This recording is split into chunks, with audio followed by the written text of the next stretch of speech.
Next question comes from NB561 on YouTube. How long did you ultimately lay down this pastry stout? So this question is referring to, I have a video on tiny barrel aging. I had these awesome little 15-gallon barrels from a distillery in Texas. And so it was really cool. What I like about that size is you can have a half barrel of beer and just transfer it into one of those things and then transfer it back out. So the sizing is pretty cool. So that's what he's referring to. Check that out in the playlist. That would probably be in the tutorial technique playlist tabs. So check that out there. How long did you ultimately lay down this pastry stout in these small 15-gallon barrels?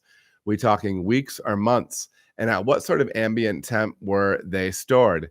These smaller barrels intrigue me and at the same time make me nervous about going overboard, resulting in an oaktacular oak drink.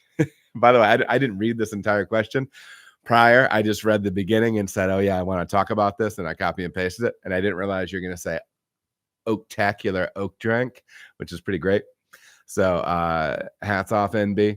But you do want to try working with these. So we kept those.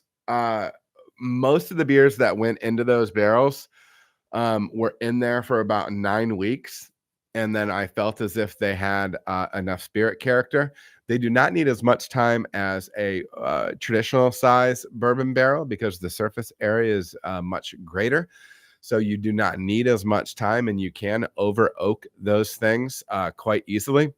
However, this big, ridiculous pastry stout in there, I had a barrel-aged raspberry and chocolate pastry stout that went in.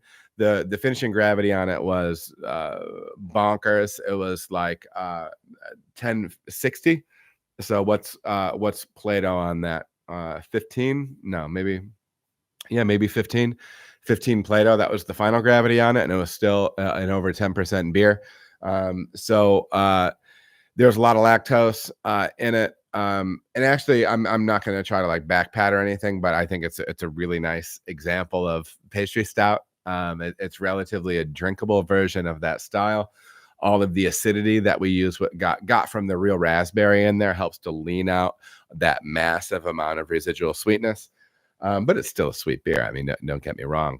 But that one stayed in a little bit longer. I would say we probably maybe had it in for closer to 3 months. But this is a situation where you want to be sampling. Okay. So sample as you go, but I would plan and maybe start tasting around week 7 in those 15-gallon barrels. If you have, I know there's 5-gallon barrels out there. If you're doing that, test sooner. Because again, the smaller that barrel gets, the more increased surface area you're going to be dealing with. So that's a thing. But I think those little oak barrels are a cool way of doing some quick turn stuff. What I would suggest is sometimes when you're laying beers down in barrels like that, you have this huge beer that you need the actual beer to condition out in.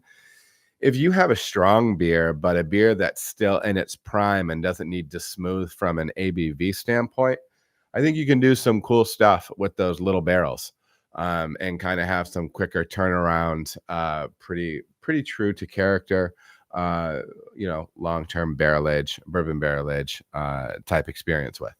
So yeah, I think they're fun. Check them out. I think they're definitely worthwhile. Appreciate the question, MB. All right, everybody, thank you so much for watching. If you feel as if you got any value out of the video, please like and subscribe. There are also other videos that you can watch. They're gonna maybe be over here or over here. Appreciate you watching.